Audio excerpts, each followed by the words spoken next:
أعوذ بالله من الشيطان الرجيم وقالت أولاهم لأخراهم ترجمہ اور کہا ان کی آخری نے ان کی پہلی سے۔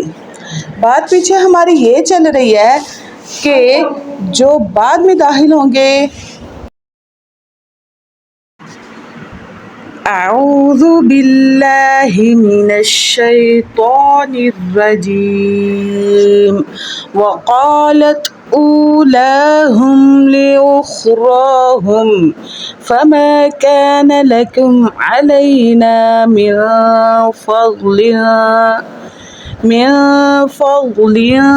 فذوقوا العذاب بما كنتم تكسبون۔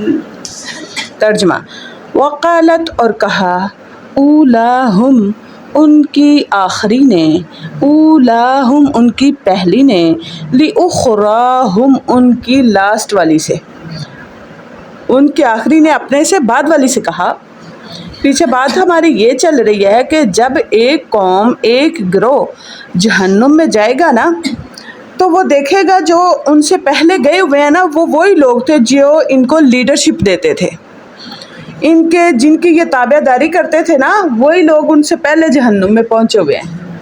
اب یہ کہیں گے تم پر لعنت ہو، تم خود بھی جہنم میں آئے ہو اور ہمیں بھی جہنم میں لے آؤ، تمہارے خود کا معاملہ تو تمہارے ساتھ ہے لیکن ہمیں جہنم میں لے کے آئے ہو۔ تو پھر کیا ہوگا؟ وہ کہیں گے ہر آنے والی بات میں اپنے سے پہلے والی کو اسی طرح بولے گی، یہاں تک کہ وہاں پہ سب کٹھے ہو جائیں گے۔ پھر ان کی آخری کہے گی یہ پہلوں کو اللہ میرے سے جو پہلی ہے ان کو دگنا عذاب دے، اس نے مجھے بھی جہنم میں گھسیٹا ہے۔ تو اللہ رب العزت کا کیا کہنا ہے؟ تم سب کو دگنا عذاب ہوگا کیونکہ تم نے اپنی زندگی کے حقیقی مقصد میں غفلت برتی ہے، سیریس نہیں تھے۔ تم لوگوں کو خود اپنا مقصد ڈھونڈنا چاہیے تھا، انسان و اشرف المخلوقات و حق تو ادا کرتے۔ اب پھر نا جب پچھلی ہی پہلی والی پر اتنی لان تان اور اتنے الزامات لگا رہی ہے تو پھر بعد والی بولے گی اپنے پہلے والی سے، وہ کہہ رہی ہے فما کان لکم پس نہیں تھی تمہارے لیے ہم پر من فضل کوئی فضیلت، تم بھی ہم سے بہتر تو کوئی نہیں تھے کہ تم سیدھی راہ اختیار کر لیتے، پھر ہی بہتر تھے نا۔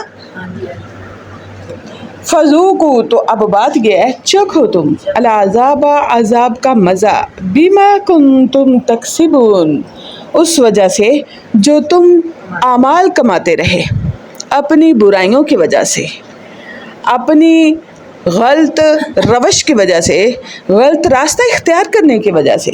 اب اللہ رب العزت کے پاس یہ جو ان سب کے جھگڑے جا رہے ہیں، پہلی بعد والی کو ڈانٹ رہی ہے، ظاہری بات ہے اس وقت تو غصہ آئے گا نا، لیکن اس وقت بننا کچھ نہیں ہے، کوئی کسی کو فائدہ نہیں دے سکتا۔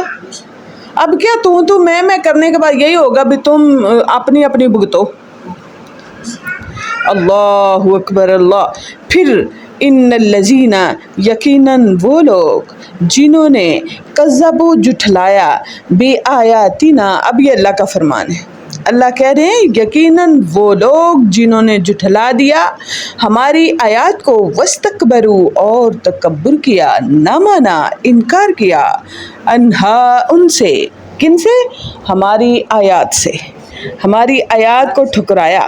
لا تفتح لهم ابواب السماء، لا نہیں تفتح کھولے جائیں گے لہم ان کے لیے، ابواب السماء آسمان کے دروازے۔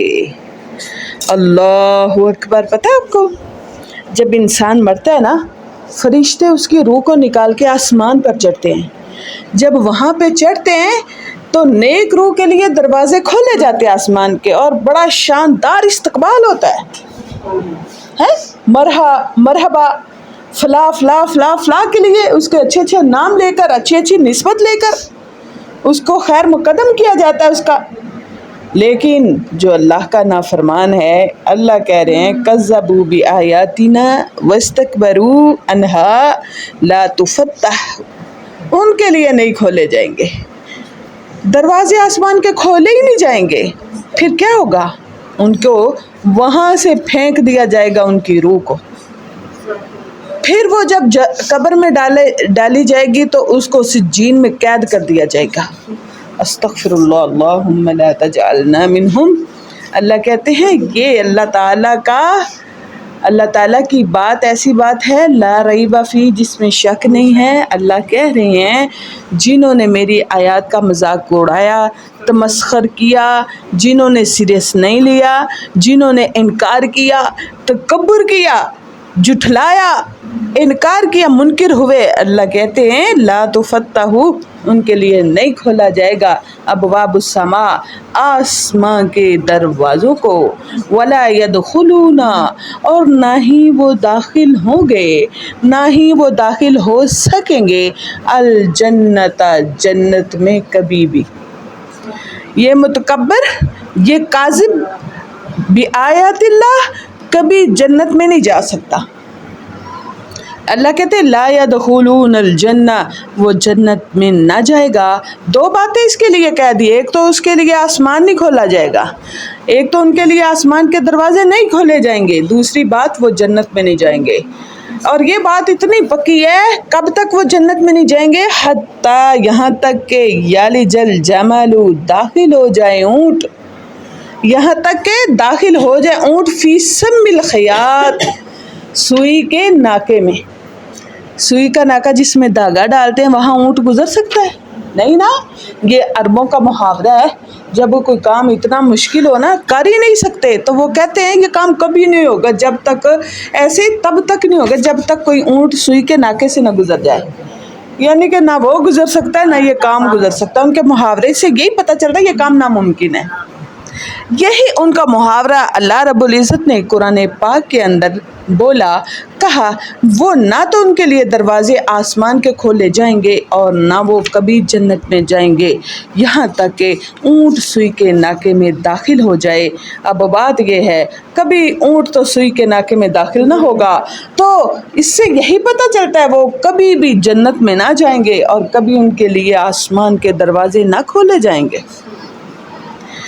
اللہ فرماتے ہیں یہ دکھ کی بات ہے، تکلیف کی بات ہے، عذاب کی بات ہے، اللہ کی ناراضگی کی بات ہے، اور ہمیشہ ہمیشہ کی، جہاں وہ جلتے رہیں گے، کڑتے رہیں گے، سڑتے رہیں گے، تڑپتے رہیں گے، چلاتے رہیں گے۔ کیوں؟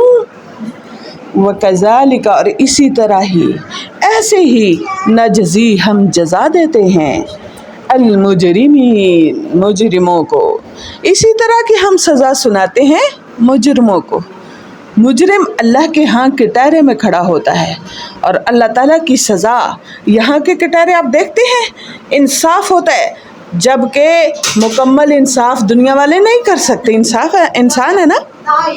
اللہ وہ ذات ہے جس کی ہر بات کمپلیٹ ہے، اللہ کا انصاف بھی اتنا کمال کا ہوگا، عدالت لگے گی، ہر کسی کو انصاف ملے گا، مجرم کٹہرے میں کھڑا ہوگا، اس کو سزا ملے گی، اور اس کی سزا جہنم ہے، اس کی سزا جنت سے دوری، آسمان کے دروازے نہیں کھلیں گے، گویا اللہ کی رحمت اس پر کبھی نہیں آئے گی، تو یہ اس کی سزا ایسی سزا ہے۔ اللہ فرماتے ہیں وَلَا يُوثَقُ وَثَاقَهُ أَحَدٌ، وہ ایسا باندھا جائے گا، اللہ اسے ایسا باندھیں گے آگ کے ستونوں کے ساتھ، آگ کے اندر، کہ ایسا کوئی باندھ نہیں سکتا۔ وَلَا يُعَذِّبُ عَذَابَهُ أَحَدٌ، اللہ ایسا عذاب، ایسی پنش، ایسی سزا دیتا ہے جس کے جیسی کسی کے اختیار میں ہی نہیں ہے۔ یعنی اللہ سخت سزا سنا رہے ہیں۔ سخت سزا سنانے کا مطلب یہ ہے قُوُّ أَنفُسَكُمْ، بچا لو اپنی جانوں کو، قُوُّ أَنفُسَكُمْ، بچ جاؤ، قُوُّ أَنفُسَكُمْ وَأَهْلِيكُمْ نَارًا، خود بھی بچو، اپنے اہل و عیال کو بھی بچاؤ، گھر والوں کو بچاؤ، اپنے پیاروں کو بچاؤ، جہنم سے پکڑ پکڑ کر ان کو پیچھے کرو کہ کہیں جہنم میں نہ گر جائیں۔ پتہ آپ کو یہ جہنم کتنی خطرناک جگہ ہے، کتنے خطرے والی بات ہے۔ یہاں پہ جہاں پہ خطرہ ہو نا، ہم اپنے بچوں کو نہیں بھیجتے، بیٹا آج اپنی شہر نہیں جانا، بیٹا آج اپنے باہر نہیں نکلنا، ایسی لڑائی ہے کہ ایسے ناحق نہ کوئی مارا جائے. بیٹا ہمیں نہیں جانا، ہمیں نہیں پڑھنا، ہم تڑپنے لگ جاتے ہیں. سوچئے اس بات کے لیے ہم نے اپنے بچوں کو کبھی اتنا تڑپ تڑپ کر بولا ہے؟ جو ہمیشہ ہمیشہ کی پنشمنٹ ہے اور ایسی تکلیف ہے.